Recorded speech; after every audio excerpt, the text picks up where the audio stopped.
We're alive. All right, welcome back, everyone. Tuesday, May 6th, 1 p.m. shortly after. Picking up this afternoon's work on S3 119, which is an act relating to the licensure of early childhood educators. And we will start off with Senator White. How you doing, Senator? I'm doing good. How are you doing, Representative? May I kick it off? Please. Okay. You. Well, hi, everybody. Good afternoon. I didn't have lunch yet, so I'm a little hungry, so I'm going to try to go through this quickly. I'm actually going to talk to you a little bit about H472, because that's ultimately, I think, what you're going to be seeing. S119 that we had introduced on our side is what we took to create this section of 472. And obviously, I'm not legislative counsel, so I would refer you to our fantastic legislative counsel on what we were doing. But give you an overview, the Senate Government Operations Committee feels strongly that early childhood educators should have a dignified, professional licensure process, both because it will help that profession grow, expand, gain more professionals to it, while also creating a ladder for current professionals or folks who are in the industry now to kind of move and professionalize and gain their own skills through a more defined process.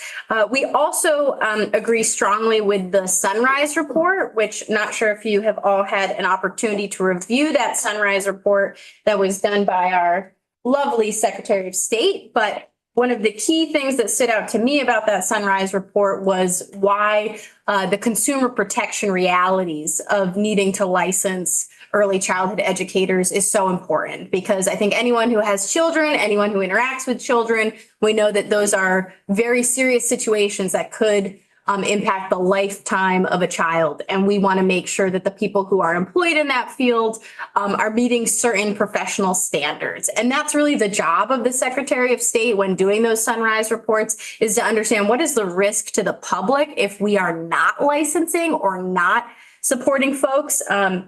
And I would say that's our reasoning for including it in the Office of Professional Regulation bill, the OPR bill, that you're going to see that you did such great work on, that we are merely improving on. So in our bill, it starts on section 14. If you want to find it, it's draft number 2.1 H472. And it is, I'm on page 11 if you're looking at it on your iPads or anything. So we start by having the Early Childhood Educators Program. We're creating a board. You're probably very familiar with that concept when it comes to looking at professions and having a process there. It creates, moving forward into, I can tell you all about the board, but you've got the Secretary of State who probably can talk to you more about that and what the board actually does. We define certain things. I'll just flag one debate that we had in the Senate side, which is, who is an educator? What is the definition of an educator? Is calling someone an educator confusing, or is calling someone an educator a way to properly recognize their profession? That's a debate that you could have. Obviously, the Senate fell on the side of, we believe early childhood educators are just that, educators. And that's why we went forward with that piece of legislation. We also defined 3 different types of early childhood educators, ECE 1 through 3. So an ECE, an early childhood educator 1, has different abilities and things that they're licensed under versus the highest range of that profession being ECE 3. So it's kind of that tiered structure of early childhood educator.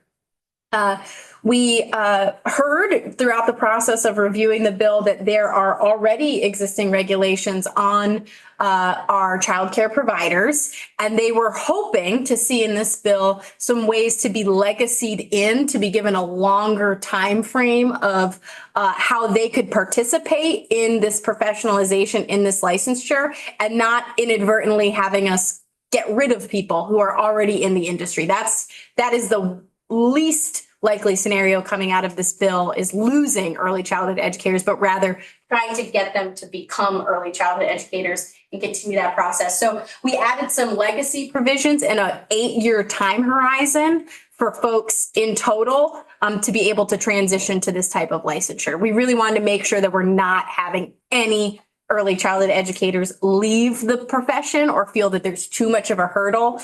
In fact, the goal here is actually to make that hurdle non-existent in some ways.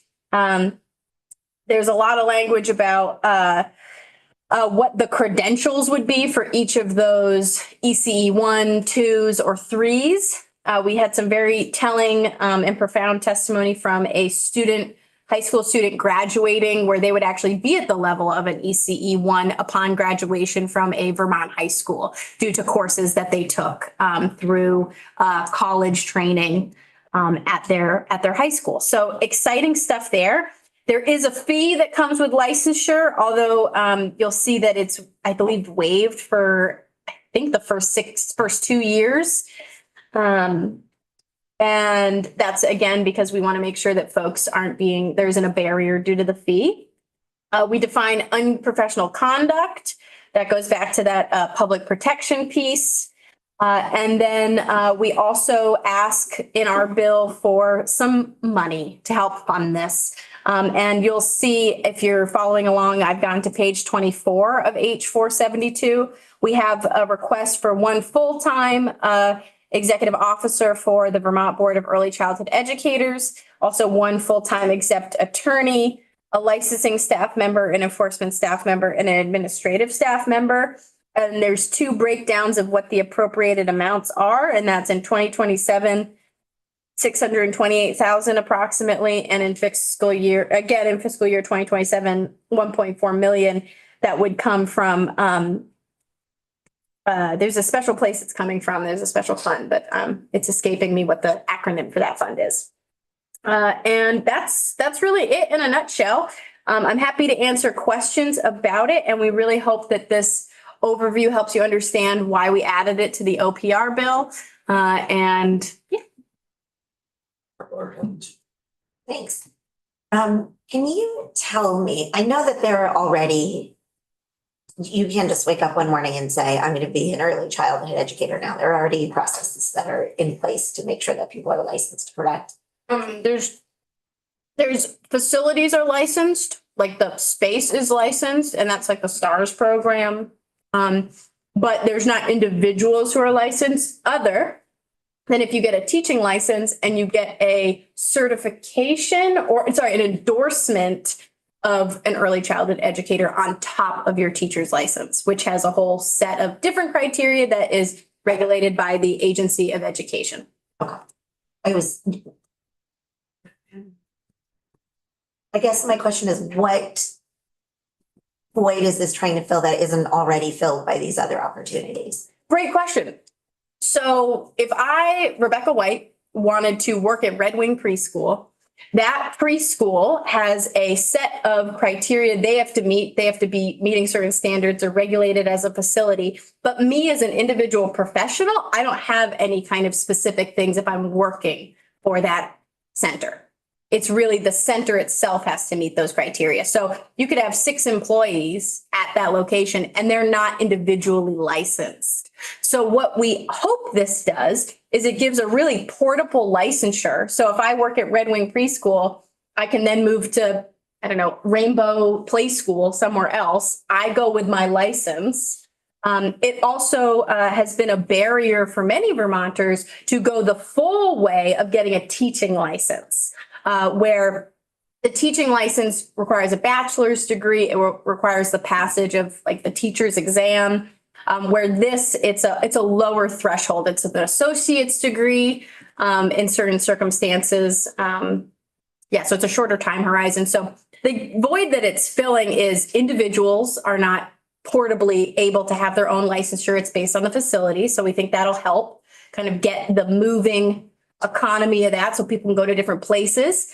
You also have something tagged to that individual if there's unprofessional conduct, so they can't bounce from place to place, which we don't want to see. And then we also think it'll lead to higher incomes for those folks. As we see in many forms of professionalization, once you kind of start that progress, then the income and the pay scale of those people has more of a clear pathway. So an ECE one may make less than an ECE two. So it kind of gives you that like ladder of professional development, which ideally will end with more money going to folks.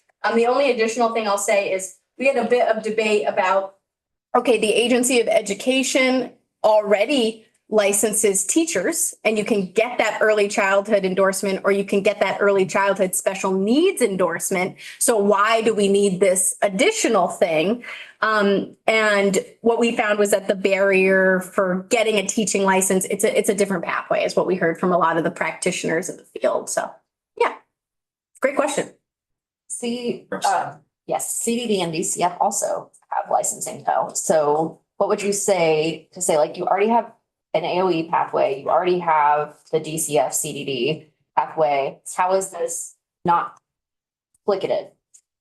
Yeah, so you have the CDD on the facility, not on the individual. And the AOE, I think there's an argument you can make that it's a little duplicative with AOE and the ECE three. And we did have some debates about that, but I don't think it's duplicative I don't think that that's a negative. I think that there are different ways that people move in their career path. And if they're moving towards teacher, that's different than if they're moving towards a private early childhood education facility. I would listen to. Breakfast and all that, yeah. What does this do for the at-home childcare facilities? That's a great question. We heard from a lot of those folks because we wanted to make sure that we didn't inadvertently cause places to shut down. We got some good testimony from VTAEYC.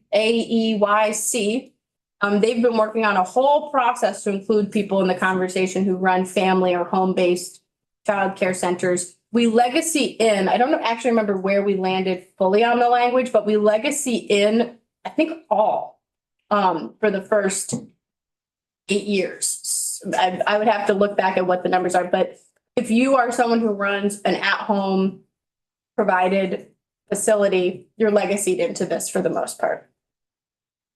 So you wouldn't be forced to stop. Is that your question? Yes. And also after school programs, we heard from folks who do after school for younger folks, and they didn't want to be at risk of having to, go through a process that they felt would limit their access to their program. So we worked on that quite a bit. Anything else for Senator White? Thank you so much for your time. Okay, cool. Thank you. And I would recommend hearing from the Secretary of State on the Sunrise Report. Obviously, the Vermont Association of Early Learning Educators, Let's Grow Kids, was really helpful in this, since we did invest quite a bit of money in this industry. It'd be nice to see it professionalized. And then there was one other group that we heard from. We have AOE in, obviously. While they disagree with the ECE three thing, I think for the most part, everything else was copacetic. So. Do you have a question, Rep. Hooper? Sorry, go ahead. Setting the fees and how much. Secretary of State set the fees, and I think it was like $250 for.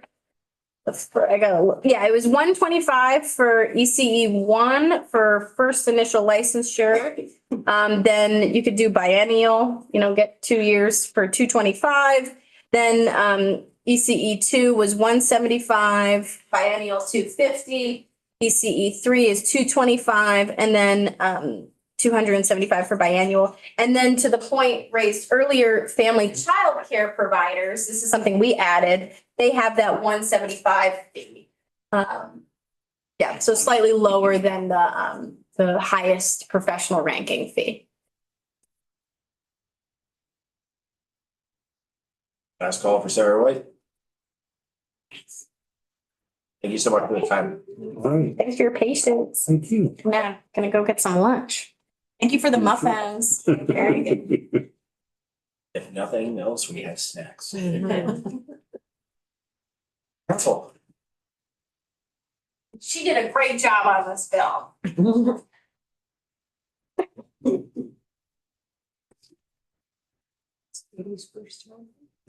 This might is. Yes, and your committee room is beautiful. You're so lucky to be in this room. That sentiment. Katie McGlynn, Office of Legislative Counsel. I'm going to share my screen.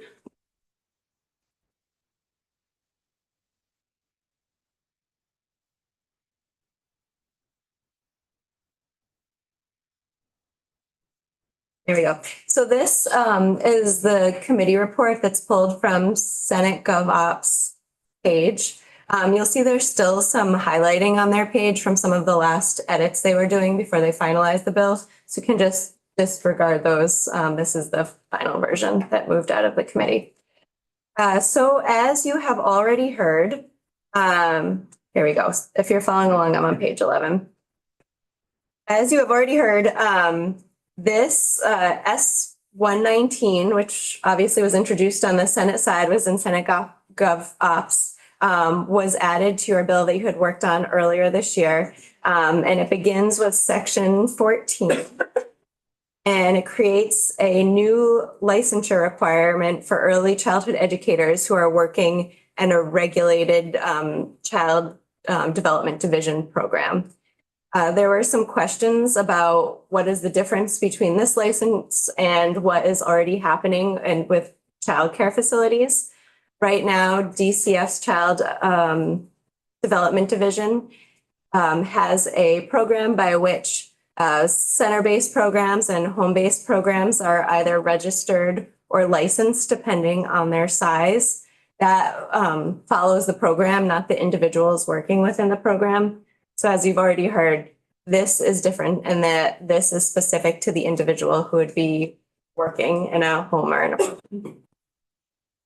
So first, we have language that should look familiar to you. This is a section that lists all of the professions that OPR regulates, and early childhood educators is added to the bottom of that list in section 14. In section 15, we're creating a new chapter in Title 26, Early Childhood Educators Employed in Programs Regulated by the Child Development Division. This, we have tiered effective dates, so it makes reading through this section a little bit more complicated. This section 15 would take effect first. It would take effect July 1, 25, and it creates the Board of Early Childhood Educators, with the rationale being that the board would be in place before the licensure program is initiated, to adopt rules and work out some of the finer details. This section will become subchapter 2 within the larger chapter, but because it's being adopted first, we're creating the chapter here and putting this language in, and then you'll see where it fits in when we get to the next section, if that makes sense. So first, we're creating the board. The Vermont Board of Early Childhood Educators is created. And subsection B, the board is to consist of 9 members appointed for 5-year terms by the governor, 2 public members, 2 each of individuals licensed as an early childhood educator 1, early childhood educator 2, and an early childhood educator 3, and 1 family child care provider. All members shall be Vermont residents. The members who are early childhood educators shall have been an active practice in Vermont for not less than the preceding 3 years and shall be in active practice during their incumbency. The public member shall be a person who has no financial interest personally or through a spouse, parent, child, or sibling in the activities regulated under this chapter, other than as a consumer or possible consumer of its services. An appointment shall be made without regard to political affiliation and on the basis of integrity and demonstrated ability. Vacancies are filled in the same manner as initial appointments, and board members shall not serve more than 2 consecutive terms. In terms of board procedures, annually the board is to meet to elect a chair, vice chair, and secretary. The meetings are warned and conducted in accordance with 1 VSA Chapter 5. A majority of the members of the board shall constitute a quorum, and all business may be transacted by a majority of the board of the members present and voting unless otherwise provided in statute. And that brings us to the powers and duties of the board. So first and foremost, the board shall adopt the rules that are necessary for the performance of its duties in accordance with this chapter, including activities that must be completed by an applicant in order to fill the educational experiential requirements established by this chapter. The board is to provide general information to applicants for licensure as early childhood educators. The board is to explain appeal procedures to licensees and applicants and complaint procedures to the public.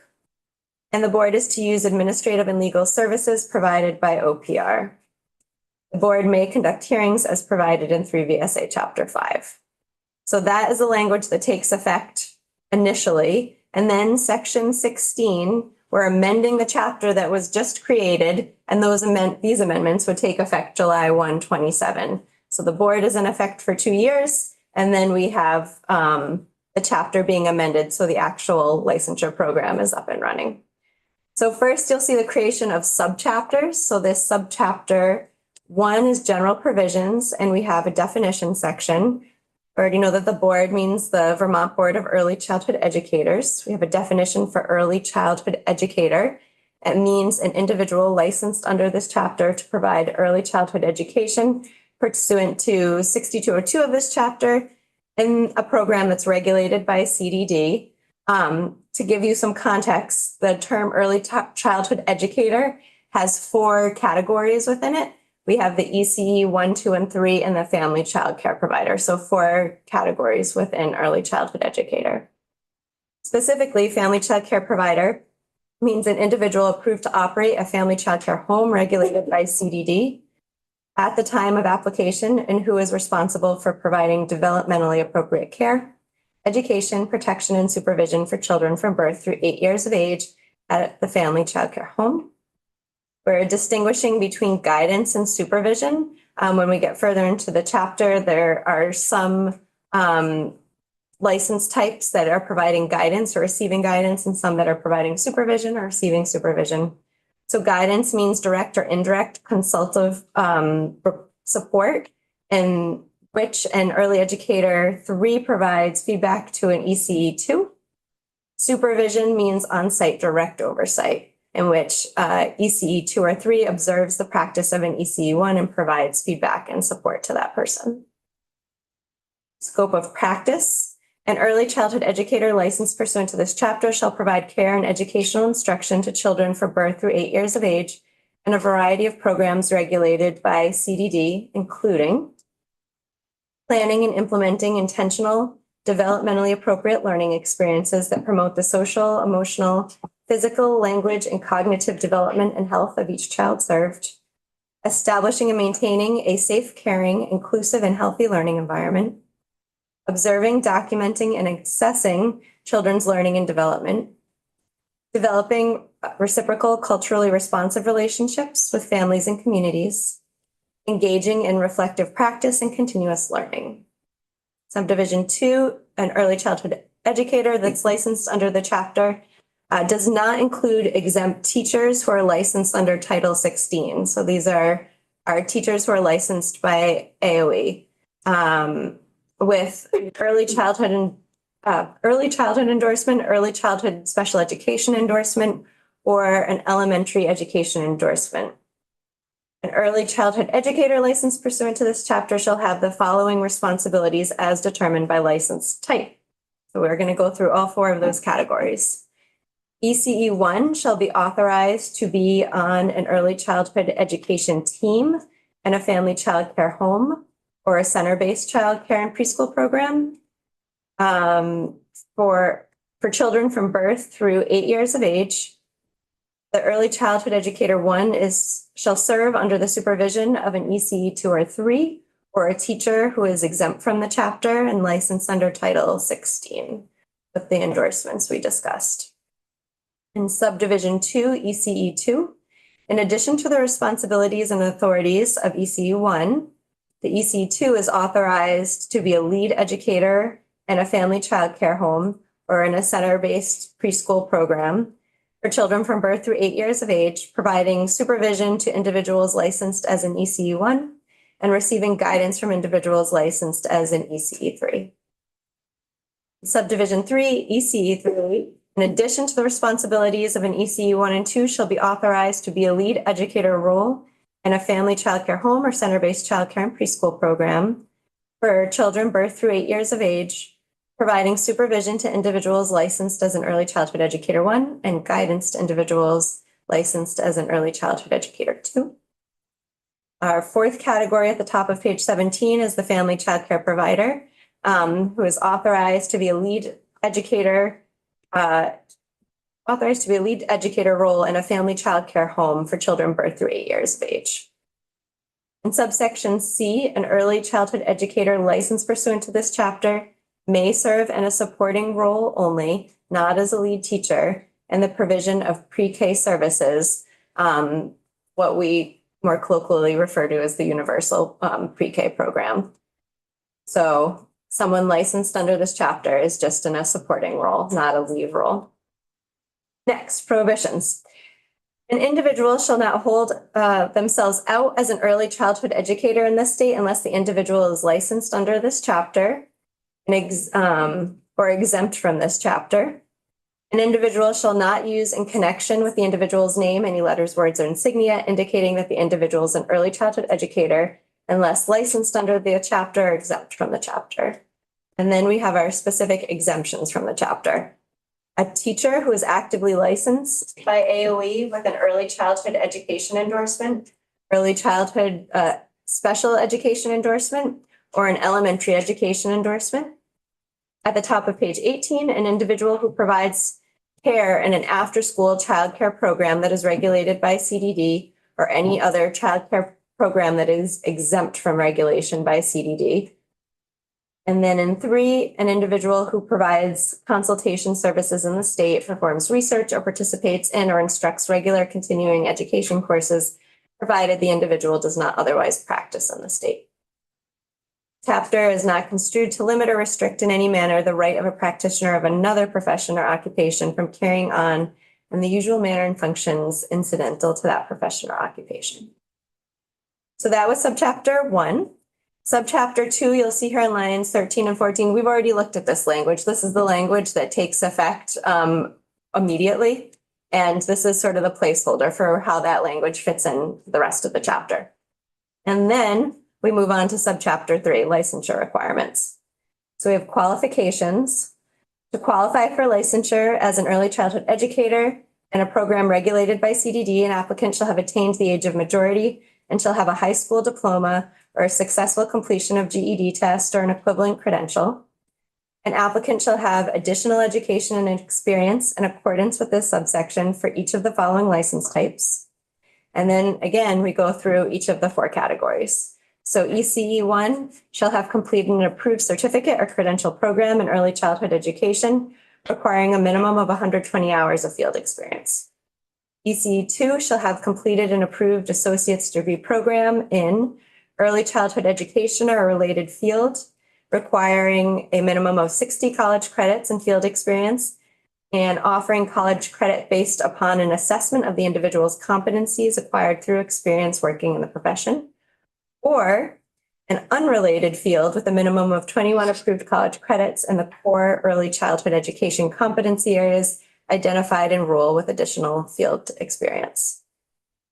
Similarly, ECE 3 shall have completed an approved bachelor's program in early childhood education or a related field, requiring a minimum of 120 college credits and field experience, or any unrelated field with a minimum of 21 approved college credits in the core early childhood education competency areas identified in role. And then the 4th category, the family child care provider shall currently operate a family child care home that is regulated and in good standing with CDD as of January 1, 2028. The board shall not accept a family child care provider application after January 1, 2028. So what does this mean? This is what the folks downstairs are referring to as grandfathering or the legacy track. If there is a family child care provider that is in operation on July 1, 27, this gives them a 6-month window to apply to be an ECE under this category. This family child care provider category is a time limited category. So, for example, if a new family childcare home were to open on February 1st of 2028, that provider would be licensed as an ECU 1, 2, or 3. The family childcare provider track wouldn't be open to them. This is to capture folks who are already in the field providing this service. Rebecca. Thank you. Just not to interrupt, but because we're on this section, will that, I think I just heard you say that rather than licensing the location, it would license the individual. If the individual did not have any certifications or degrees, would they be licensed as a ECE 1, or would, I'm assuming that if they had a lot of years of experience, that could be applied and they could be at a higher level, but what if they were fairly new to being a family childcare home and didn't have a degree or a certificate? Would they then have to have their family childcare home be supervised by somebody else? Are you talking thank you. Is your question referring to the 6-month window, the grandfathering window? So folks that are coming in? I think my question is, regardless of the 6-month window, if they do get certification during the appropriate period of time, my understanding from what you just read is that they would get certified as an individual rather than their home being certified. They would have That's my both. first question. So they would have both. Mhm.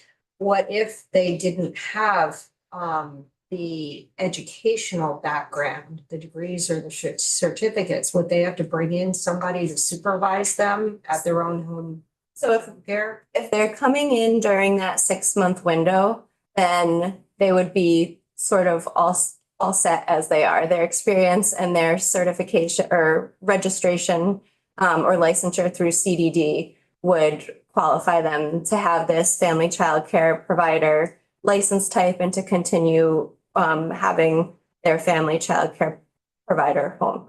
After the 6-month window,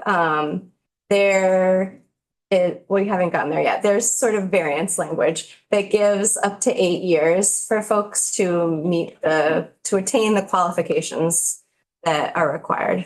Does that help you? Thank you. Okay. And Oh, I'm sorry, Rebecca's fault. So I think I'm like a little bit further than what Lisa's asked me, Representative was asking. So I'm a single mom or a new mom in February of 2000 or of September of 2028, right, which is after the deadline. Mhm. I decided I can't afford daycare, so I'm gonna stay home with my own. I have a friend, I'm gonna take care of their child. Mhm. And then so I've got 8 years from that moment to get licensed, or I'm in violation. so a little nuance there. That type of facility wouldn't be regulated by CDD because you don't have enough children from enough families to warrant being falling within the CDD rules. And so since you'd be exempt from the CDD regulations, you'd also be exempt from this license. And where does it say how many children you're allowed? That's under the CDD rules. So the Child Development Division regulates how many children would be allowed to be in a family child care home, depending on the amount of adults who are supervising them within that home. And so I'm happy to get you that information, but I don't have the rule open in front of me. Well, I'm just concerned about those who do have childcare in their home. Okay, so let's say they had Pushed out of business. let's say they had 4 families that they were watching children for. So then they fall, maybe they have 6 kids from 4 families. Now they're falling within the CDD regulation. So yes, they do need to get a license under this chapter as it's proposed. But they would have 8 years to attain the certification or the qualifications necessary to receive that license.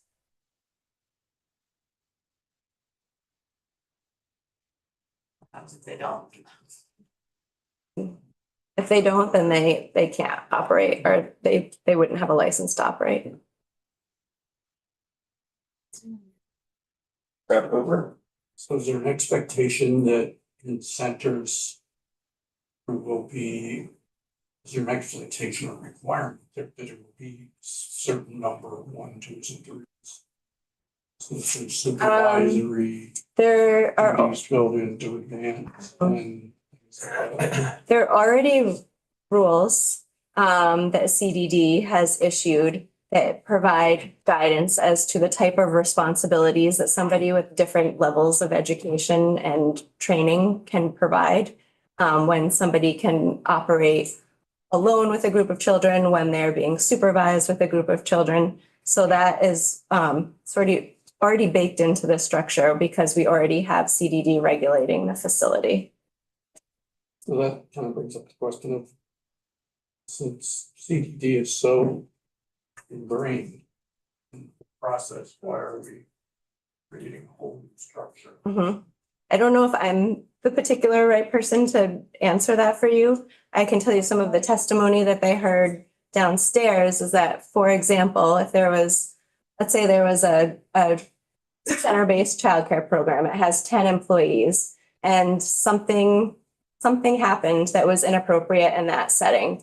The whole center-based childcare program that's being regulated by CDD might be sort of dinged for that thing that happened, but that particular provider could leave the facility or be fired from that facility and then could go work for another facility without that particular negative event affecting their ability to work with children in another setting. Yeah, I would envision it more like incorporating in CDD's charge to be expanding their incentives a lot. You know, that's right. I'm not sure I understand the question. Well, like it's a matter of supervision, child development. Goes in. That's part of what they're looking at when they're regulating a So they facility, can yes. also regulate the license. The policy choice, yeah. So, got called. So there is some duplication here. I'm wondering, it looks like it's with the level 3 Mhm. that the duplication happens. I just want to like fact check that with you. I'm There reading through a There lot. was It's like- conversation about that there was an argument that there was some duplication. I don't know if I can give you the specifics, and I might refer you to OPR to answer that question. Okay, I was weeding through and it looks like that it's happening with the level 3, so I'm just wondering if that's where we could maybe discuss some alteration. Okay, thank you. Anything else, Katie, while we're paused right now? Keep going, okay. So we're on subdivision, subsection B. In addition to the requirements of A, applicants have to shall pass any examination that may be required by rule. So whether there is an examination is determined by rule. 6222 license renewal. Licenses are to be renewed every 2 years upon the application of payment of a required fee. Failure to comply with the provisions of this section shall result in suspension of all privileges granted by the license beginning on the expiration date of the license. A license that has lapsed shall be reinstated upon payment of the biennial renewal fee and the late renewal penalty, except a family child care provider license shall not be renewed after a lapse of 2 or more years. So if you were one of the providers that had the legacy track, you were a family child care provider, and you came in that 6-month window and the legacy track, you take 4 years off from serving as a family child care provider, you can't renew your license as a family child care provider. At that point, after 2 year lapse, then you come back into the system as an ECE 1, 2, or 3. In subsection B, the board may adopt rules necessary for the protection of the public to assure The board, the applicants whose license has lapsed for 5 years or more than 5 years is professionally qualified for reinstatement. Conditions imposed under this subsection shall be in addition to the requirements of subsection A. And subsection C, in addition to the provisions of A, an applicant for renewal shall have satisfactorily completed continuing education as required by the board. For purposes of this section, the board may require by rule not more than 24 hours of approved continuing education as a condition of renewal. Fees. Here, I heard a question about fees. So here's where we lay out what all the fees are. So there's an application fee for initial licensure. And after that, there's a biennial renewal fee. And you'll see that the fees are tiered so that the higher level of certification has higher fees associated than the other categories. Unprofessional conduct, as used in this chapter, unprofessional conduct means conduct prohibited by this section, by 3 VSA 129A, or by other statutes relating to early childhood education, whether that conduct is by a licensee, applicant, or individual who later becomes an applicant. Subdivision 2, conduct that results in a licensee, applicant, or an individual who later becomes an applicant being placed on the Child Protection Registry, or conduct that is not in accordance with the professional standards and competencies of the early childhood educators published by the National Association for the Education of Young Children. This brings us to the language on variance that there were some questions about earlier. The board shall issue a transitional early childhood educator 2 and 3 license to a teacher or director operating a registered or licensed family child care home or licensed center-based childcare preschool program, and who does not meet the educational and experiential licensure requirements in this chapter.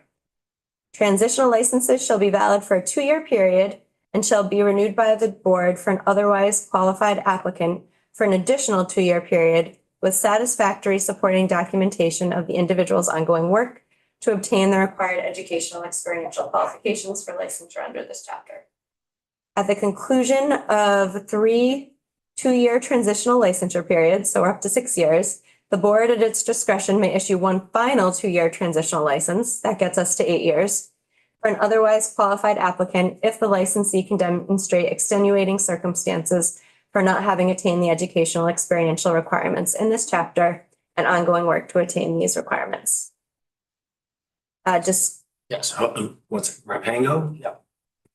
I think I asked earlier about an AC one scenario. It looks like an AC one would not even be granted the ability to have a transitional license, even if that person had no educational background, but years of experience. I agree with that interpretation. It's just 2 and 3, as this is written. So the scenario I presented probably couldn't exist. Okay, thanks. Section 6226, disclosure by licensees. An early childhood educator licensed pursuant to this chapter shall post and provide to current and prospective families the following: all available license types regulated by OPR pursuant to this chapter, a description of the OPR's regulatory authority over licensees and programs regulated by the CDD and how to make complaints, a description of the OEO's, Agency of Education's regulatory authority over teachers providing pre-K services under the Universal Pre-K statute and how to make complaints, a description of CDD's regulatory authority over childcare programs, regulated childcare programs, and how to make complaints. So this is disclosure information that would be posted within a program, maybe handed out to parents or available electronically, that would provide information about the different types of licenses and certifications pertaining to the education of their children. Section 17, the variance language that we just looked at, the 8 years, this would be repealed. This section only would be repealed on July 1, 2035, after the window for the 8 years has gone by. And then we have some appropriation language. So in subsection A, I should say that this is broken into two subsections. You can see A and B. And then there are fiscal year 26 and fiscal year 27 appropriations. A is 26, B is 27.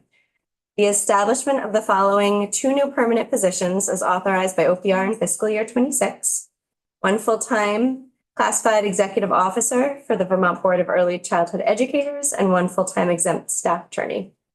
In fiscal year 26, the amount of $262,000 is appropriated from the general fund to OPR to be used for the licensure of early childhood educators in accordance with this act. Subsection B, 3 new positions in fiscal year 27 are approved. 1 full-time classified licensing staff, 1 classified enforcement staff, 1 classified administrative staff. The appropriation in 27 is $628,867 from the general fund to OPR.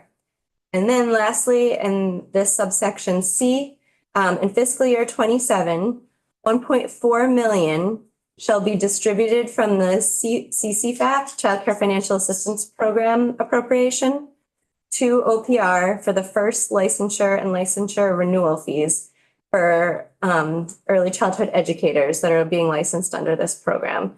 So this would cover license fees for the first 4 years of the program.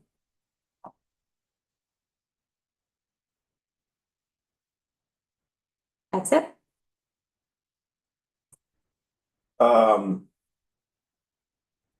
Thank you, that was a lot.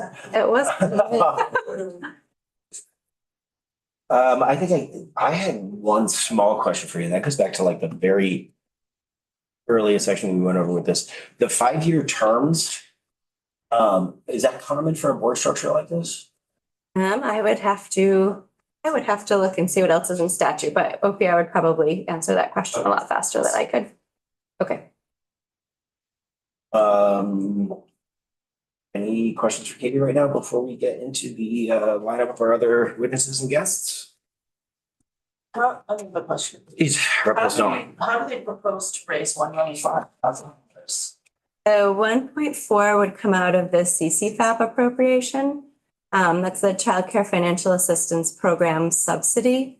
So that money comes from payroll tax, from general fund. So obviously that payroll tax is gonna go up. No, I think it's actually just being, if I'm reading this correctly, that appropriation is being allocated from the existing fund. It's being diverted from the existing fund. So it would not be an increase, it's just coming out of the existing. And how long is that gonna last? I mean, that can't be growing that fast. The amount of money that's being contributed to that through the payroll tax? I don't want to get out over my skis here, but I think the fund is in a very stable financial place. I don't speak to the numbers, but I believe that it's accrued a notable amount of money.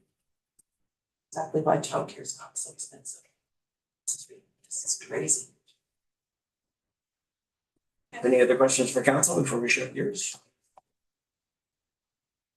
Actually, sorry. The license, it covers up to 3rd grade, correct? Up to age 8. So around 3rd grade. Transition up in school. Okay, thank you. All right, last call for council. All right, thank you so much. And so first up, we have Sharon Harrington. We also have Susan Titterson. Would you folks like to speak at the same time? Please, come on up. There we go. I knew we had one over there somewhere. Yes. I'm shorter. How are you? Good, thank you. Thank you so much. I'm going to share my screen, so I'm going to try to do that before I start so that if I have any technical glitches, I don't get too distracted by it. So thank you.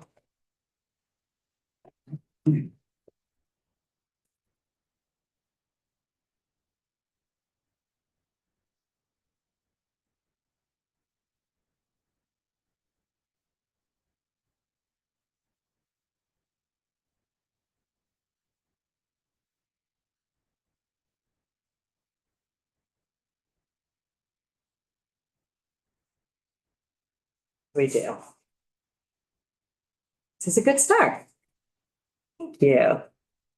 Appreciate your time today. Good afternoon. I'm Sharon Harrington, for the record, the Executive Director for the Vermont Association for the Education of Young Children, which is our mouthful. So we fondly use the acronym Vermont AEYC. I'm joined today by my colleague Susan Titterton. She is the project coordinator for the initiative to establish early childhood education as a profession. Our organization is a nonprofit that is the largest membership organization for early childhood educators in our state. We are the state affiliate of the National Association for the Education of Young Children, one of the country's leading early childhood education organizations. And as a national organization, NACY's key role is to promote high quality early learning for each and every child, birth through age 8, by connecting practice, policy, and research. So in Vermont AUIC works to advance equity and excellence in early childhood education. And our organization's vision is that Vermont's children thrive and realize their true promise in supportive communities. So we partner with the Child Development Division to administer a broad range of programs and services for early childhood educators. We're talking about scholarships, student loan repayment assistance, lots of different programs that support the workforce.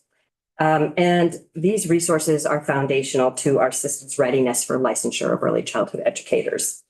So we want to thank you for this opportunity to testify today on H472, also known as S119, and the Vermont Office of Professional Regulations Licensing Early Childhood Educator Act. So the OPR Sunrise Review Report responds to an application that Vermont AUIC submitted to the Secretary of State's office in April of 2024. And that resulted from a multi-year workforce-led initiative.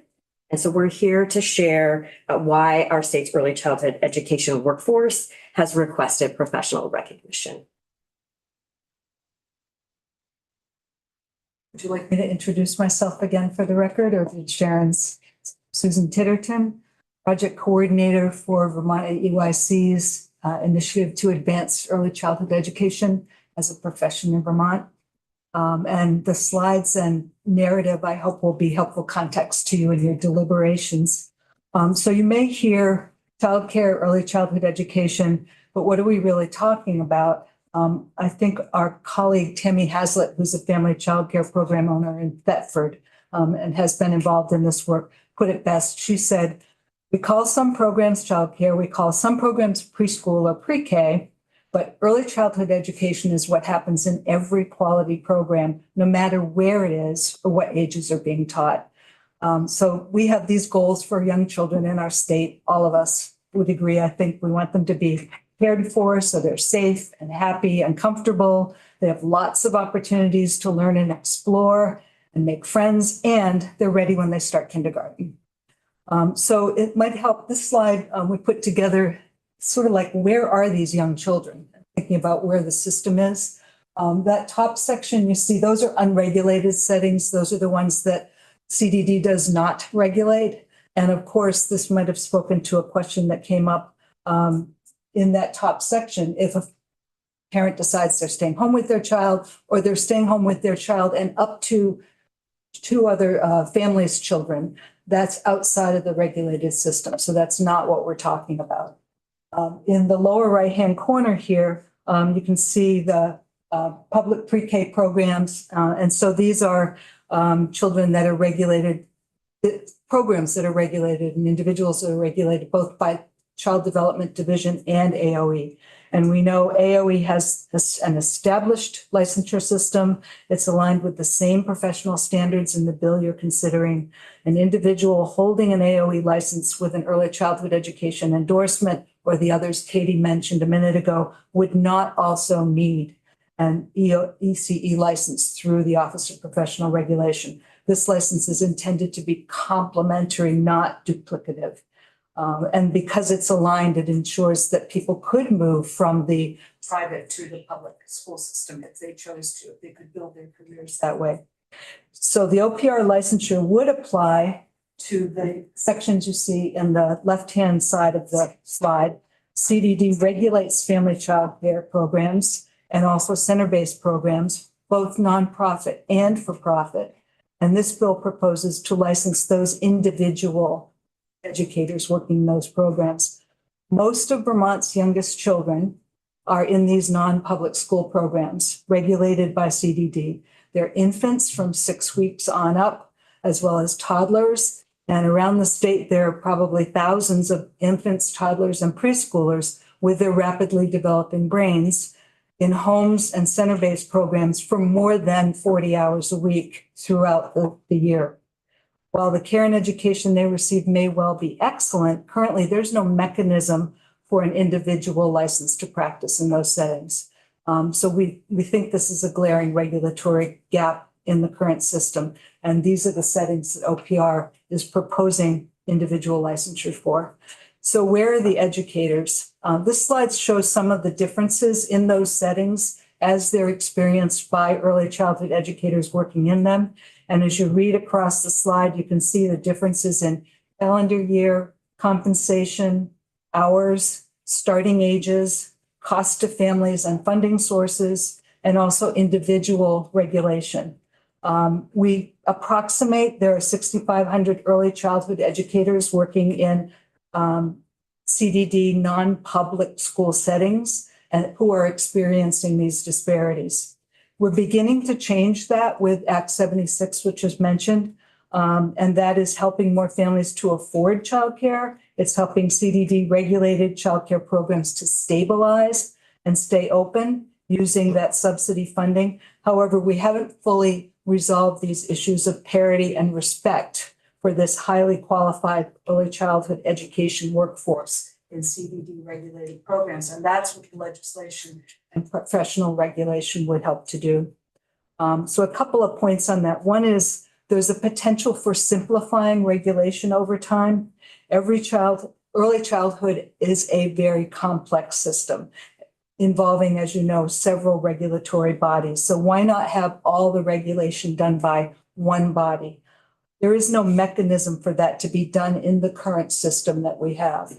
So we support what OPR is proposing, which because we think it complements the system that's currently in place. We support the regulation proposed for that reason, and because we think that the workforce can't wait longer for the support, recognition, and accountability that will come with a professional license to practice.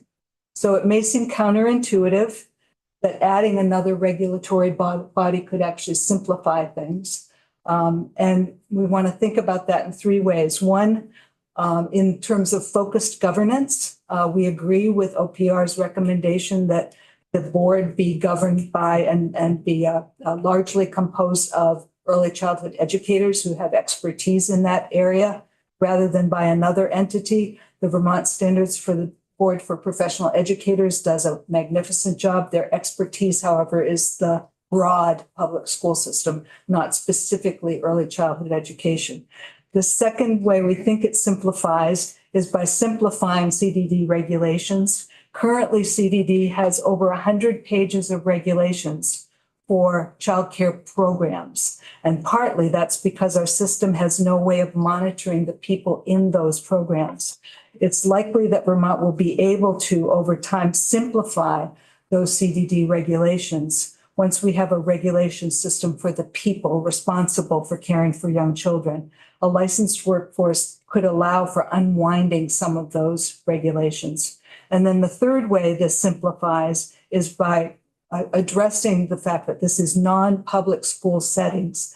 And I think that OPR, after hearing confusion from some of the state professional associations for public school administrators and so forth around potential duplication, they revised their language in the bill, throughout the bill, making it clear that it only applies to those for whom AOE licensure isn't applicable. Those folks who are working in programs regulated by CDD, not in public pre-K. So there's no duplication. And with clear collaborative messaging, we think there could be minimal confusion. So why a license to practice? If these childcare programs are already regulated, why do individual educators need licenses? OPR's review concluded that licensure is necessary to protect the public from harm. That's one of their, and I'm sure they'll talk with you about that. Beyond that, thousands of early childhood educators themselves have expressed consensus. They want to be recognized as a profession, which means professional licensure. They understand the professional qualifications that are required, and they recognize the value that licensure brings with its many benefits, including clarity and clear career pathways, including accountability for public investment. So we talked about Act 76, that's important increase in public investment. There needs to be an increase in accountability to pair with that. So I'm going to turn it back over to Sharon at this point to do the next few slides. And I'll just frame it as when we talk about this, sometimes we refer to nursing as an example related to what we're talking about here with early childhood education. So when you walk into any facility that might be have healthcare and you see someone with a name badge that says LPN or RN, it's pretty clear what their scope of practice is and what they're trained to do. And right now that doesn't exist in early childhood education. And so that is, part of the clarity when we talk about clarity that we are referring to. So to be more specific, research has shown that having high quality early childhood educators leads to better outcomes for children. And this means that children are less likely to need specialized services, are more likely to graduate high school, less likely to be incarcerated, more likely to own a home, have savings, raise their own children, and experience better health. By ensuring consistent qualifications across all early childhood settings, we ensure that no matter what childcare program a child attends, they will be supported by an educator who is prepared to help them to become a lifelong learner and ready for kindergarten. The standards proposed for the ECE 1, 2, and 3 that you just heard about, and the qualifications that align with those are national standards. And they also, as Susan mentioned, align with Vermont Public School standards, complementary, not competing the existing system. It creates that simple tiered stackable system that Katie referenced earlier, and a system of qualifications and accountability that currently does not exist. So ECE 3, I want to spend a little time talking about that. That is the lead teacher designation that requires a bachelor's degree. And I think this is where there's oftentimes the most questions. So we just want to take a moment to talk about that for a second. ECE 3 designation has received some pushback, essentially because of the confusion. And I just wanted to flag that the National NEA is a leader on the National Commission that created the framework for these professional designations and designed for a future national profession. So we spent a lot of time in our previous committee talking about the current early childhood educators in the workforce. And what this is really focused on is a national future profession. So we're holding both at the same time. How do we take care of the current workforce? And also how do we move forward with this, what we know is what's best for children? So I want to just move on a little bit more from that. The ECE 3 designation is embedded in these national recommendations, which are essential for that future profession that I referenced. These national recommendations are from the Commission on Professional Excellence in Early Childhood Education. The Commission is working towards compensation parity, unified competencies, reciprocity, practice autonomy for early childhood educators across states, systems, and programs. And I just want to add that ECE 1 and 2 and 3 all correspond with that national movement. And in our previous committee work in the Senate Government Operations Committee received a memo from the National Commission on, describing that 36-month process that they use by convening 15 national organizations and workforce members, early childhood educators who are actually working in the field right now, to come to consensus on a national framework for early childhood education profession, including the name early childhood educator and those 3 designations, ECE 1, 2, and 3. So that is linked in our testimony if you would like to read that memo. So this alignment, would allow license portability, and, ultimately we would hope that that would attract early childhood educators to our state. Can I just tap the right to it there, I think. Of course, certainly. Could you just briefly tell us what kind of opposition from outside the child care workforce, and I assume outside of the education system as well, because you mentioned that the national NEA had a hand in developing this. So where is the opposition coming from? So in our experience, we're connected, supporting OPR through this process. They've used our application.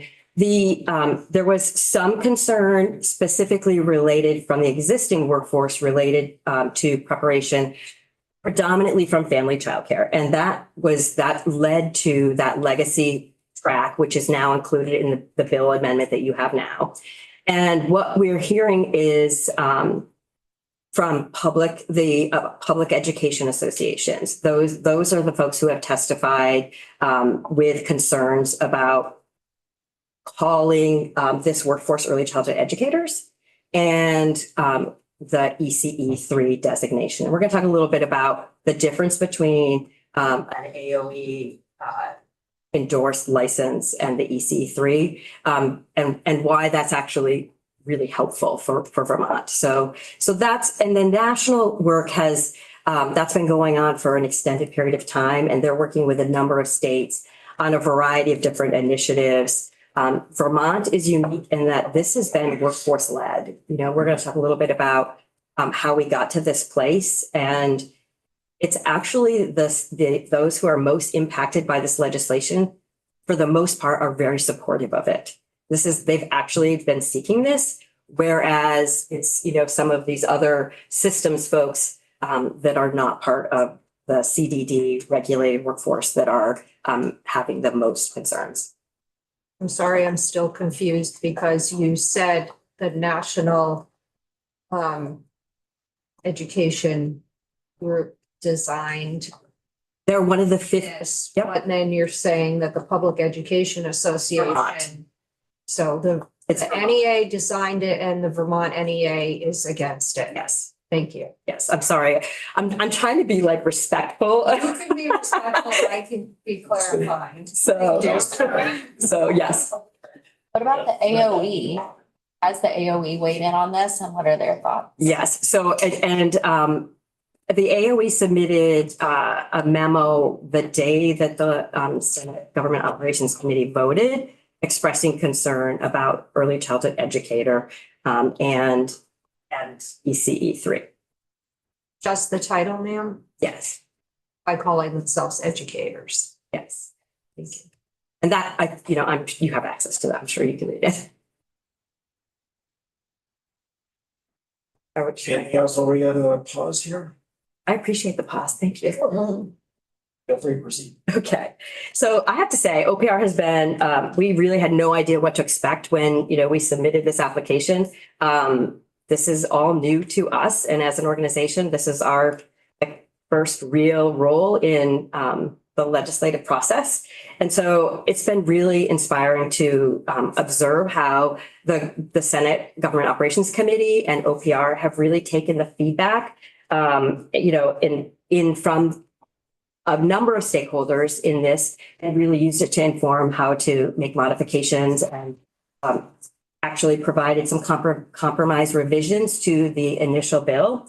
And so one of the things that I think that I'll let them describe it themselves, but I believe that OPR still supports the ECE3 in our view, because that is from the impacted work. We've heard strong support about this designation, and because ECE3 fills important gaps in our existing system. And it really, in fact, benefits the mixed delivery system. Susan sort of described where the children are. That's our mixed delivery system, which includes public schools and brings Vermont more in line with national standards. And so this is not something we've talked about in the other committees, but it occurred to me last night that one of the things that that this would do, in addition to, really helping us to have accountability for our workforce, it actually brings us a lot closer into alignment with the recommendations. So the National Institute for Early Education Research has a national standard, and they sort of assess states. And so this slide illustrates how Vermont is meeting national recommendations related to quality standards. And overall, Vermont is doing incredibly well. We are meeting 7 out of 10 benchmarks for our preschool. And the areas that we lag behind are specifically related to educator qualifications. And so what NEAR is recommending is that for these areas that we are not reaching is an ECE3, which is a bachelor's degree. And that is the qualification that we're talking about here for these non-public school settings. And then the other area that we're not meeting that this would support is the EC1, which they describe as a CDA, which is a particular national credential that is very comparable to the EC1 which we're talking about. So this would actually move us closer to Vermont quality standards for our preschool programs. So the other piece that there's a huge gap is between the ECE2, which is an associate's degree and is not that national standard for a lead teacher in childcare, and then the AOE licensure with the EC endorsement, which was referenced earlier, which requires a bachelor's degree, but it also requires a portfolio process and passing a praxis exam. So it's part of that stepping stone career pathway that we talked about. There's also a huge gap for infants and toddlers. Infants and toddlers' brains are forming millions of neural connections more than at any other time in their life. And they absolutely need qualified early childhood educators. So the proposed ECE3 designation fills both of these gaps. And it's designed that supports childcare settings to meet those national standards. And ultimately we hope it moves towards pay parity aligned with qualifications. And so when we talk about the promise of Act 76, this was a part of that conversation. It was really about developing the system to work and support families and also retain a workforce, which is vital to delivering that high quality childcare that we talked about. So, and the other piece is that, public schools actually stand to benefit from ECE3. If we have a highly qualified, stable childcare workforce that we can retain over time, we are creating the conditions for children's best outcomes when they reach public education. And then public school jobs will always be competitive for early childhood educators with bachelor's degrees who may want to pursue an ECE endorsement and teach either pre-kindergarten or, other, kindergarten. And as much as we're working towards parity, it's hard for private programs, those non-public school programs, to compete with the wages and benefits, the healthcare, the hours, and the collective bargaining that's offered through public school jobs. So we believe that ECE3 sets up a stepping stone, like almost qualified applicant pool for public schools. And if we approach mixed delivery with this abundance mindset instead of a scarcity mindset, we are making this become an attractive career pathway for future generations, which, honestly, we have heard over and over that there are parents, guidance counselors, higher ed advisors who actually discourage people to become early childhood educators. So we're trying to change that. We can't continue that way. So that's sort of the vision that we have. And we are, we believe that this is what's ultimately best for children. And that's really what we should be focused on. Honoring the workforce. So right from the beginning and all the way through, a top priority with increasing qualifications is not to have a lot of unintended consequences. And that's something that we heard certainly loud and clear in the conversations that we had all around the state with current educators, current workforce. Our state can't afford to lose any folks. And so there's a commitment to honoring the expertise and experience of the current workforce. I think you saw that in the description of the transitional license and also in the creation of the family child care provider license, which wasn't in the first proposal. So there's a real commitment to retaining that workforce.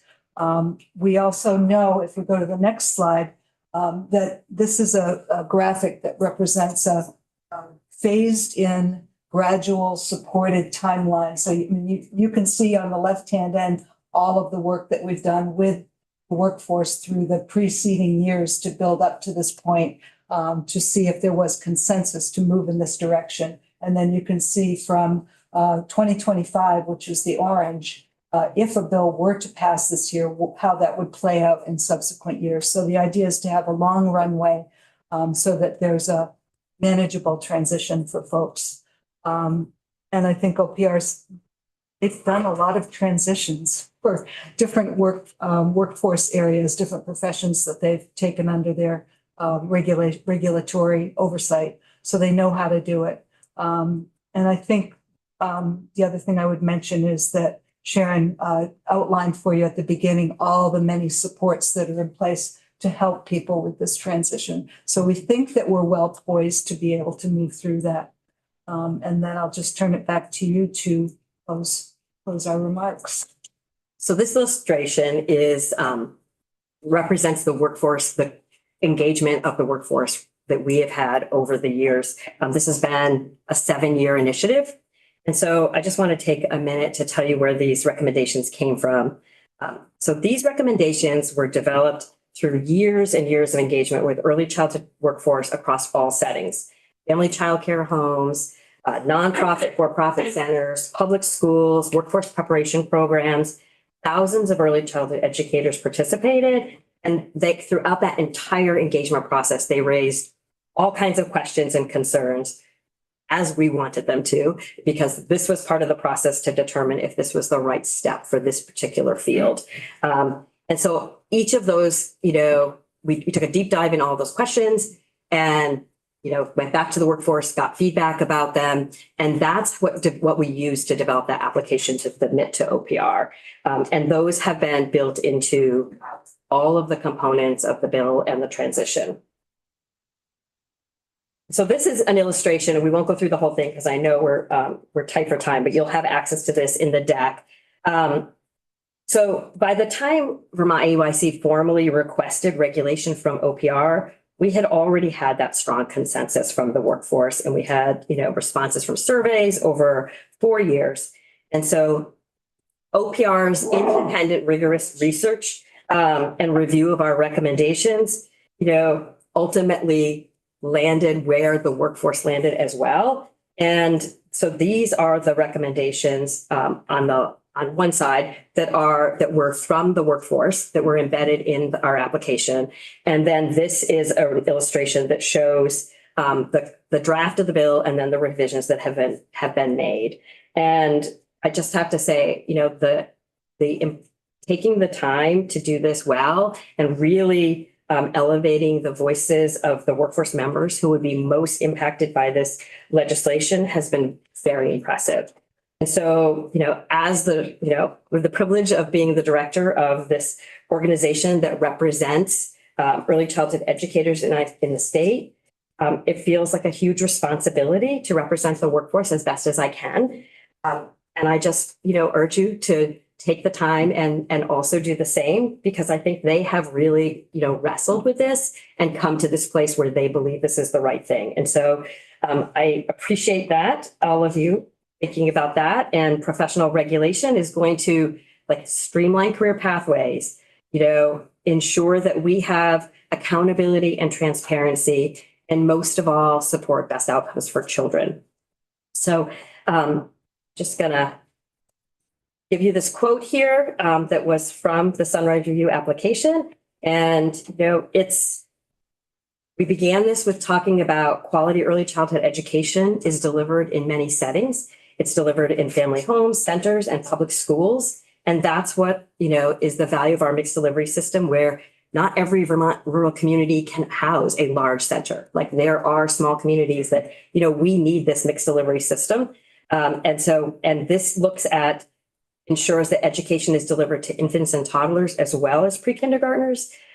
Even though they're regulated differently across the system, we have educators delivering education. And so professional recognition and regulation for early childhood educators in those CDD settings, really clarifies and simplifies and supports both the workforce and fills those regulatory gaps. So, once again, I urge you to support the bill, and we're happy to answer questions. And we know that OPR is very knowledgeable. They've taken, the last year to learn about the complexities of early childhood. So I am sure that they can answer the questions just as well. Any questions for our guests here before we move over to Secretary of State OPR office? No? All right. So if you want to stick around with us, we'll let you know. And also just for folks for the next conversation we have in our lineup, we did push to 3 o'clock on that because it's aware. Bye. Please.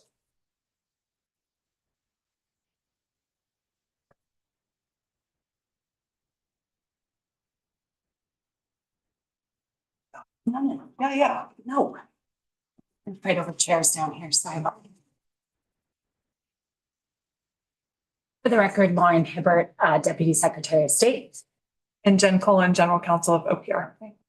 Thank you so much for having us on H 472, your bill, and now S 119. I did just want to talk very quickly. There were 2 amendments to 472 that were made to the underlying OPR bill. One that was made and one that we are still requesting. I just want to flag that for this committee. The one that we are still requesting we didn't catch it until after the committee had voted it out is for the creation of the Executive Officer for Mental Health, which we talked about quite a bit in this committee. It had said that it was a full-time exempt position and we want it to be classified. All of our other executive officers are classified. It should be a classified position. So that was completely my oversight. I would really appreciate it if this committee could make that change once this bill is under your jurisdiction. The other amendment is related to accessibility and confidentiality of disciplinary cases. The law, this is for when we have a public records request or what we make publicly available on our website.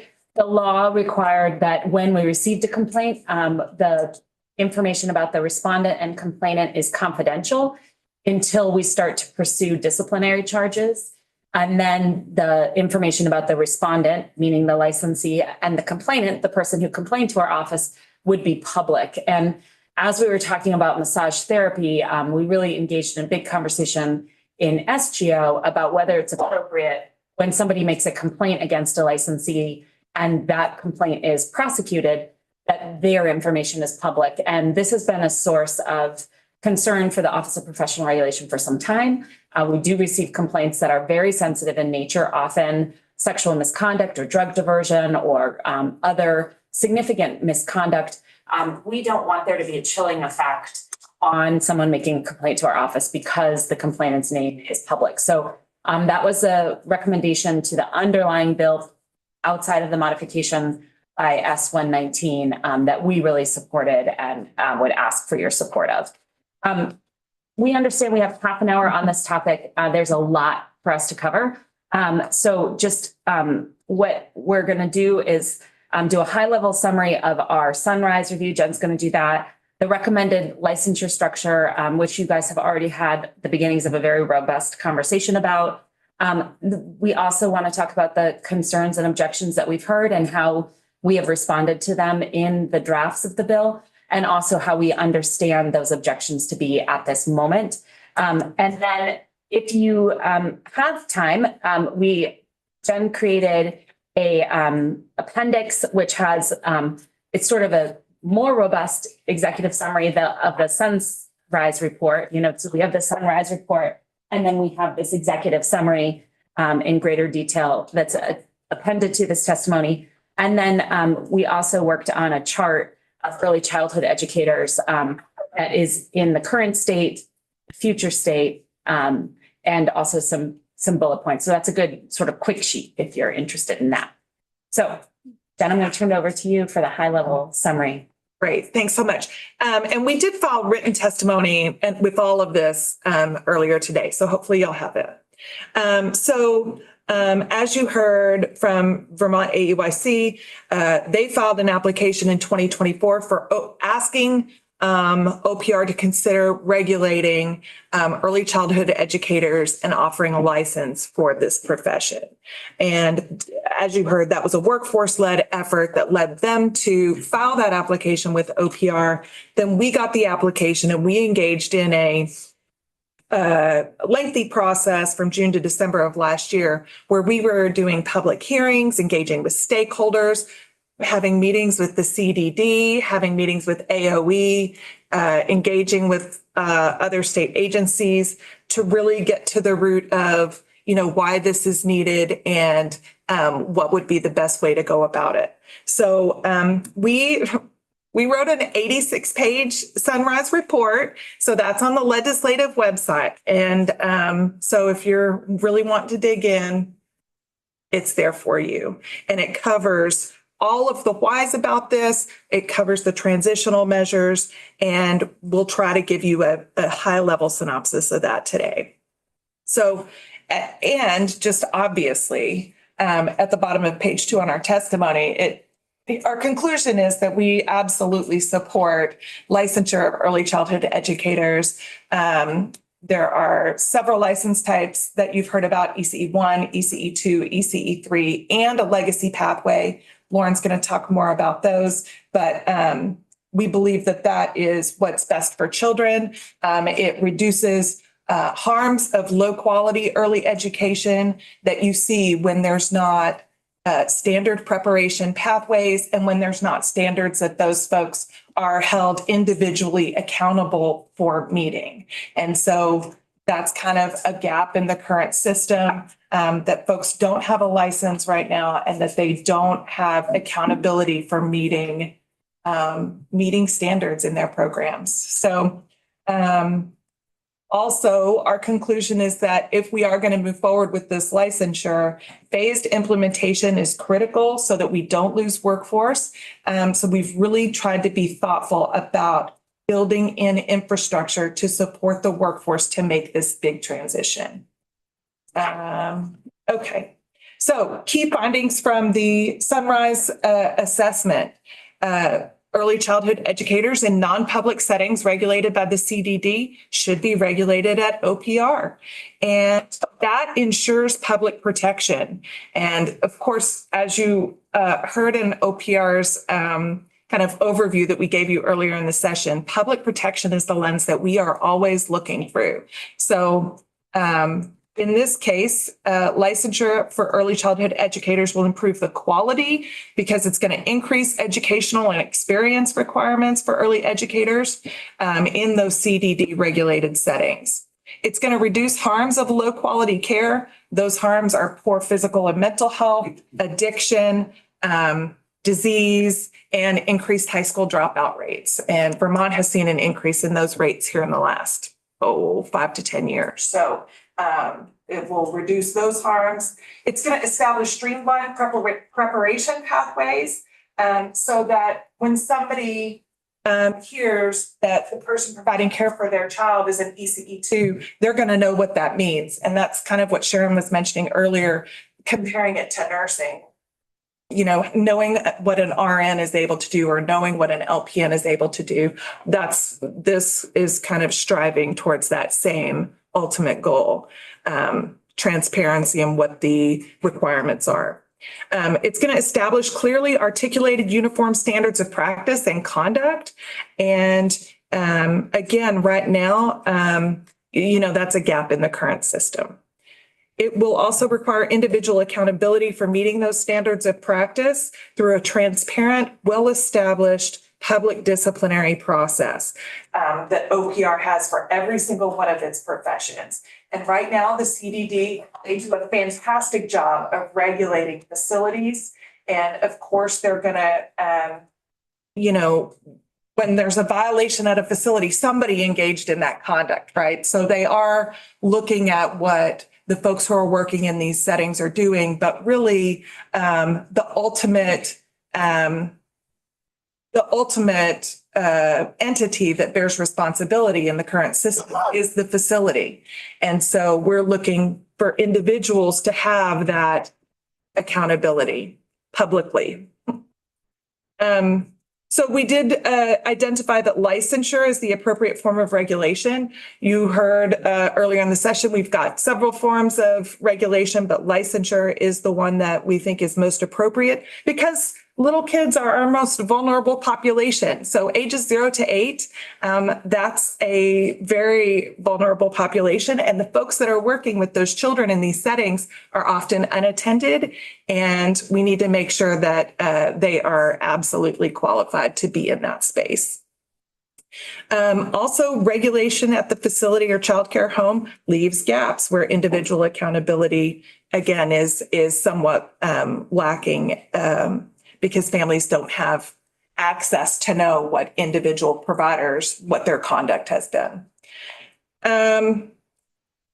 Children and families as consumers of early childhood education services, they want to make sure that people are qualified to be in those spaces. And right now that's a little bit opaque. It's hard to figure out who's qualified to do what and what has their training been. So this legislation will really streamline the qualifications so that families will understand who's taking care of their child and how they came to be qualified to do that.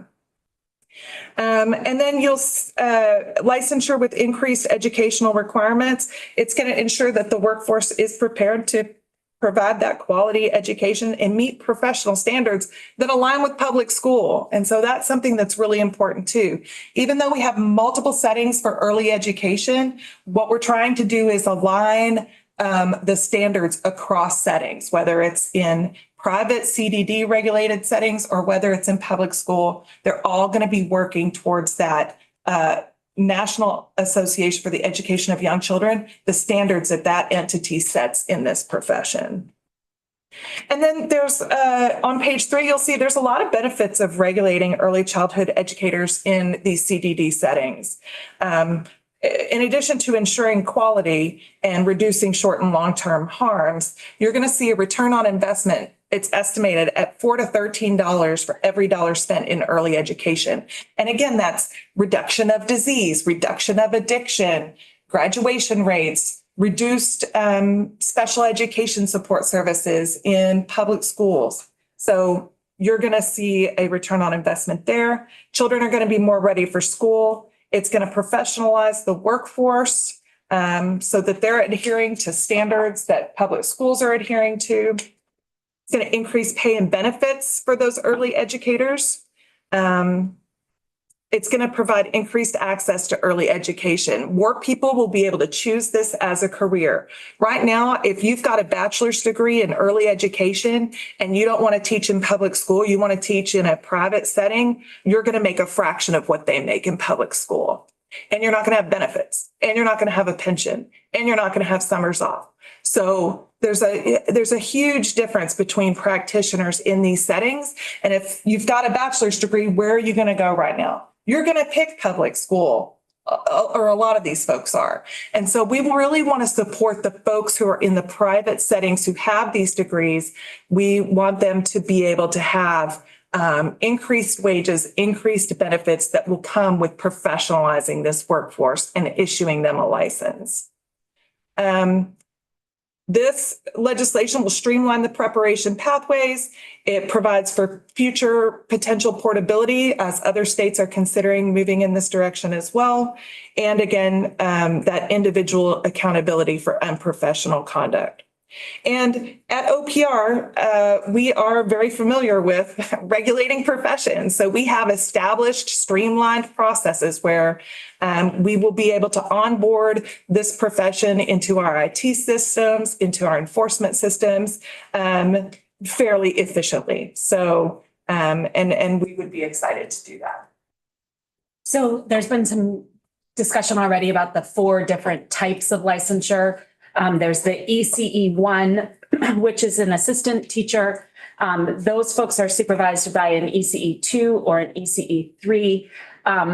Representative Hango, you asked a question about the transitional period for ECE1. The reason why we did not build a transitional period for that group of people, not that we're not opposed to it, but 120 hours is 15 days of education. So we're building this program to be effective in 2027. We think that that will provide adequate notice to this community, to the ECE1 community, what's expected of them, and that people will be able to obtain that training relatively easily That's very different than an associate's degree or a bachelor's degree. So when we were looking at who would need the transitional license, we didn't determine that the ECE one would need the transitional license, but rather that would be training that they would get before they applied and that they would have time and notice to be able to do so. So that's why the ECE one is not in the transitional path. So thank you for that. And if that's the case, then they would not, what you're saying is they would not need a transitional license if they got that 15 days. Exactly. That is why we didn't build it for them. Understood. Thank you. It's helpful. And they're often getting that on-the-job training. So they're working in these places and getting that on-the-job training that they can be paid for, and then they would be able to qualify for that ECE one. The ECE 2 is, those are lead teachers. They can supervise the ECE 1 and they are guided by the ECE 3. The ECE 3 is primarily, they are lead teachers. They also are primarily the owners and operators of the childcare centers. ECE 2s can be lead teachers, obviously, in a childcare center, but also can be the family childcare home folks. And we anticipate that there will be many people who are currently operating a family child care center in their home, not outside of their home, but in their home, who will become ECE 2s. So there will be people who have always provided care within their family home to become ECE 2s.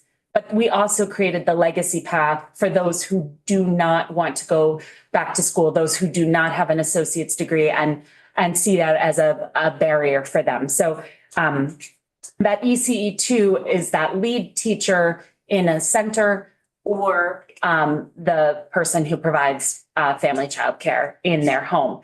That will require an associate's degree in early childhood education or a related field. Or if you have an associate's degree in, let's say, chemistry, you would have to take 21 college credits in early childhood education. So we wanted to make sure that folks who had a change in career had a pathway into this profession. There will also be in rulemaking, obviously we can't build everything perfectly in statute. So there will be rulemaking in this profession that give a lot of credit for experience that has been that people have. So if somebody has been operating in the field for a very long time, we anticipate that in rulemaking, credit will be given for experience. But that's just incredibly difficult to put into statute. And that's why we have rulemaking. In the early childhood educator 3 space, this requires a bachelor's degree in early childhood education or a related field or an unrelated bachelor's degree with that additional early childhood education. These folks are not eligible to provide universal pre-K. Now, they will not be eligible to provide universal pre-K after this bill passes. That's really tied to the teacher education system. And universal pre-K, for those of you who are not as familiar with it, that entitles every child 3 to 5 with 10 hours of pre-K in a week. The majority of Vermont's kids, quite a few of them, receive that in a private setting for those 10 hours, but the remaining 30 hours are provided by who is currently non-regulated and will be regulated under the ECE 3. So an ECE 3 under this proposal would be able to provide care for kids 0 to 5 in a CDD regulated space, but not for the universal pre-K time. So that 10 hours of universal pre-K that many children are getting in a private daycare facility of some kind will no longer be paid for by state funding? No, it still will be. That facility, let's say I have Lauren's childcare center and I have no interest in becoming an teacher licensed by AOE, but I do want to provide universal pre-K.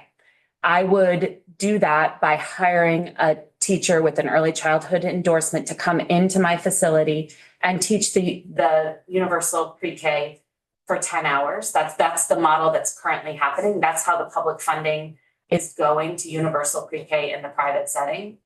Now, So there is, in the private setting, there is somebody who is licensed by AOE to provide that 10 hours. of That is the- universal pre-K. that is the requirement now, and that will continue to be the requirement.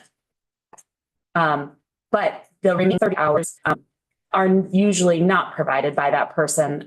Some of our childcare centers, owners and operators have gone and gotten the AOE license so that they didn't have to hire someone externally. Those folks are exempt from this and would be able to just keep their agency of education teacher's license. We're very careful to not create duplicative licenses. We really don't like that. So if you are working in a CDD regulated facility and you are licensed by the agency of education, you would not have to get any of the licenses in the bill proposed before you. Thank you, because I think Rep. Stone had a question early on in the beginning of the previous testimony about that. So there is no duplication. I think, and I don't want to speak for Representative Stone, and I apologize, I'm going to try, Representative Stone, so correct me. I don't want to, but I'm going to try. I think she was talking about a different type of duplication, which not just that we would require the ECE license in addition to the AOE license, which we absolutely would not. But I think she was saying, why would we create the ECE when those folks have a pathway at AOE? And is that? Yes. Okay. And that it has been something that has come up quite a bit. The reality is the AOE license, many early childhood educators have gone and gotten that, as I said, because they want to get the universal pre-K program established and running in their program. There are many people who have no interest in teaching universal pre-K.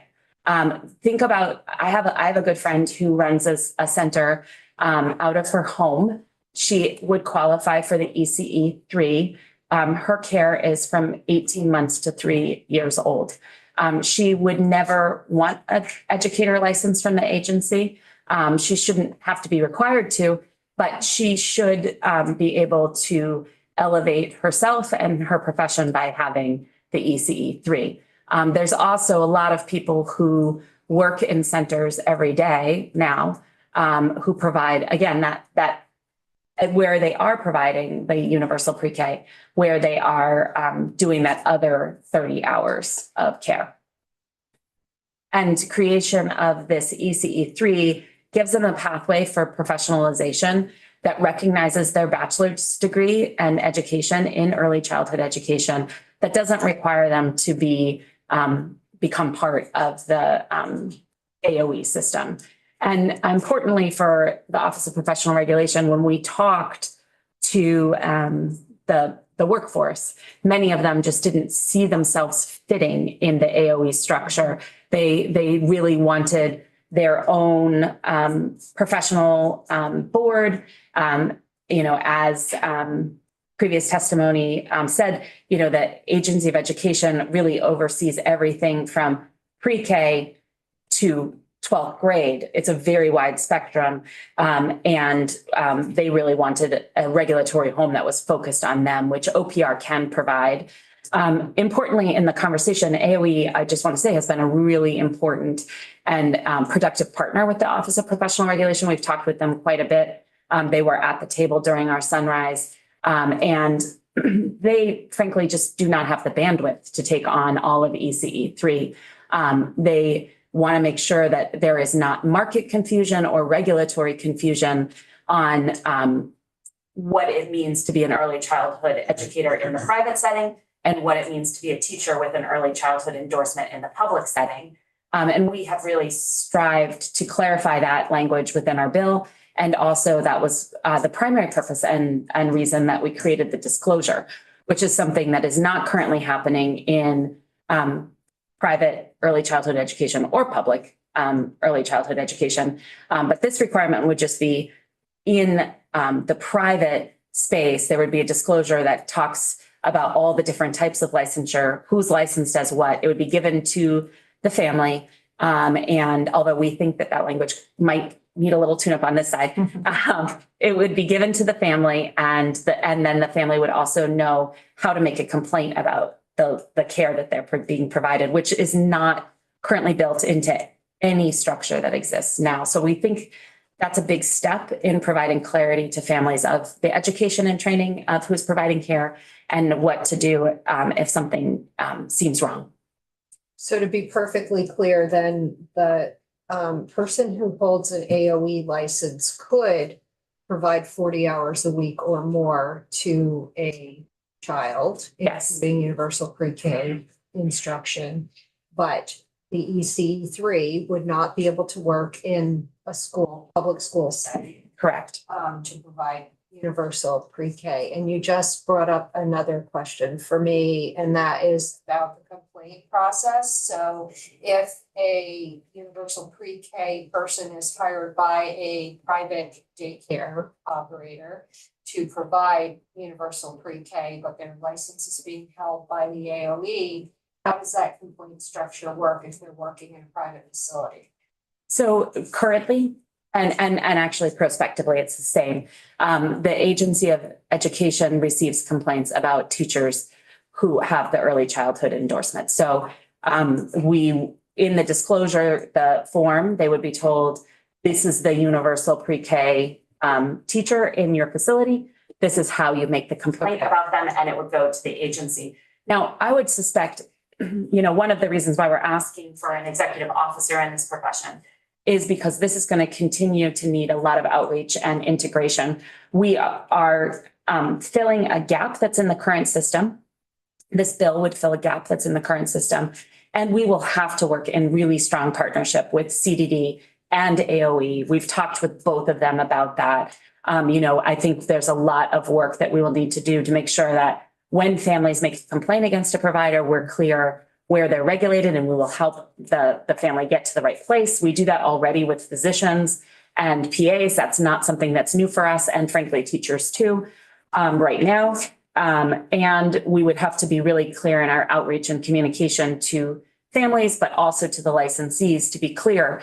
If you want to provide universal pre-K, we're contemplating, Jen and I like the logistics and operationalization of things. So we're already thinking about our application flow, and we would say, are you intending to provide universal pre-K? Yes or no? And if the answer is yes, then we will direct people to the agency. We really don't want to lead people down a path that isn't what the type of credential that they are planning on.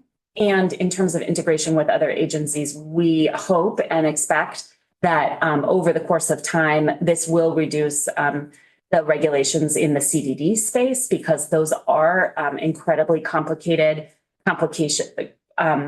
regulations that are not fully regulating the individual, but do regulate the facility, and in many cases, the types of people that can be in the facility.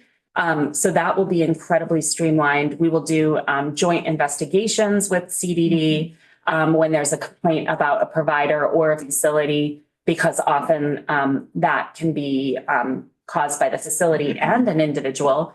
And we, of course, we have the benefit of having criminal investigators, which CDD does not. So we will be able to bring, cite someone with criminal liability without having to integrate an external police force outside of the CDD OPR operationalizing agreement. So I think that provides great strength to CDD. And then with AOE, our hope is that through communication, we can make it easy. I don't think very many teachers would come to the ECE3 pathway because as Jen just explained, the compensation is very different between the two groups, but we are hoping that it becomes an easy pathway for an ECE3 to become a licensed teacher, that is a pathway that it becomes easier for folks, because right now, when you hear from the potentially regulated community, they do not find the licensure pathway at AOE easy to navigate. And so we want to make sure that they have all the training and expertise that is necessary, and then that they have a way to get that educator license in the future. Thank you. I have one more question. CDD is a division of DCF, That's correct. is also a division of AHS, correct? That is And they correct. have no investigators? They do have investigators. They definitely do. If I said they didn't, that was a misspeak. What I was saying is they don't have criminal investigators. And we have criminal investigators, so What's the difference if there's a complaint, it will get investigated and then referred to a police type law enforcement organization? right now, CDD does an investigation and they would have to, and they pull in local law enforcement wherever that facility is. With the new proposed structure, we would do a joint investigation, OPR and CDD together. And if there's a criminal component, our investigators would be able to cite the person criminally without having to pull in local law enforcement. And do you do the same with the AOE licensed individual? We do not, because in this proposed structure, that AOE licensed individual will be investigated by the Agency of Education. Even while they're working at a private? That's the current structure, and that will And continue that's remaining? because they have jurisdiction over that teacher, and And we I- do not. I do think AOE and CDD do joint investigations right now as well Okay, because of that. Is there any way you can evaluate the potential for lost revenue if people decide to pursue their licensure through the SOS instead of the AOE? I'm just thinking that's really important, especially as we're grappling with an AOE that's gutted, an education fund that's on fire, like anything that takes money out of there, I think we should be evaluating. So could you evaluate the potential loss of revenue? So we don't have, I mean, it's hard to know, but I don't think that there will be a potential loss of revenue because the private childcare centers want to provide universal pre-K. And the only way they can do that is if they have an AOE educator who's employed by them. And that's not changing. So, when universal pre-K was established, there was a lot of scramble to get the folks who were in the private centers AOE licenses, educator licenses through AOE. And that is because there is interest in having the public funds, the universal pre-K funds, be available for families and children. I mean, I think it's not just, I don't want to say it's just money. It's wanting to provide those services to children in the facilities. But because there's an incentive to receive the public education money for those 10 hours, I don't think that centers are going to diminish hiring teachers who have the early childhood endorsement from AOE, because that's how they receive universal pre-K funds. And also right now, plenty of folks working in CDD regulated settings don't have any license. They have bachelor's degrees. Lots of these folks already have bachelor's degrees, but they don't have AOE licenses. So it's not like taking away something from AOE. So it's not competing. It's providing those folks who have those bachelor's degrees in these settings with a professional license and professional recognition that they just don't have right now.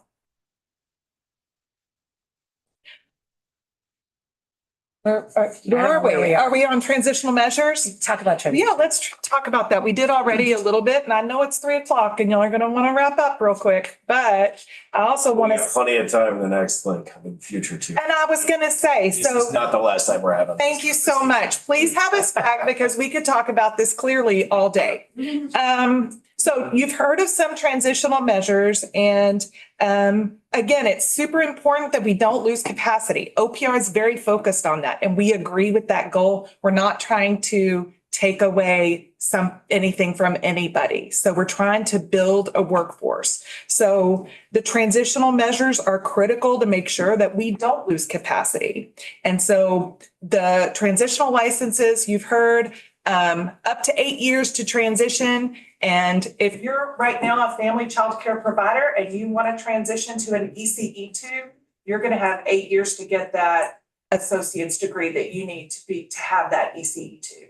And luckily for you in that situation, right now is a great time to do it because you're going to be able to get an associate's degree for either free or low cost from colleges like CCV and Vermont State Universities. They have programs. Vermont AEYC has programs to fund folks in getting these achieving these educational milestones. So right now is the perfect time for folks to do that, and we're going to give them plenty of opportunity. Let's see. Oh, the other important thing to note is that for the ECE2, the legislation as it's written is going to require educational programs to recognize someone's experience and give them college credit for that. And CCV, again, is a great example of this. They have a prior learning assessment program where they will take a look. You have to gather, documents, materials, put together a little portfolio, and then they will look at what your 20 years of experience in this profession is, and they will give you college credit for that. And if I'm not mistaken, I think what I heard from one of their deans that we've been working with is that like the average award of college credit based on that prior learning assessment is like 12 credits or more. So that's a low cost way to earn college credit based on your experience alone. So that's also a transitional measure that's required in these statutes. Yes, so we have more to talk about in terms of implementation, resources. But I think this would probably be a good stopping point if y'all are ready to move on to do lists. Okay, no. I appreciate that. I'm sure the folks with the dual conversation, which I believe you're a part of. Yes. Yes, so that's an easy transition for you folks. And then we can identify a time to come in like much sooner than later. This week to finish doing the detail or actually shouldn't even say the detail, the big picture. And so what I do want to do right now, because that was like a really dense 2 hours, is take a 8-minute bio break. We'll come back at 3:10. And thank you very much, Autumn. And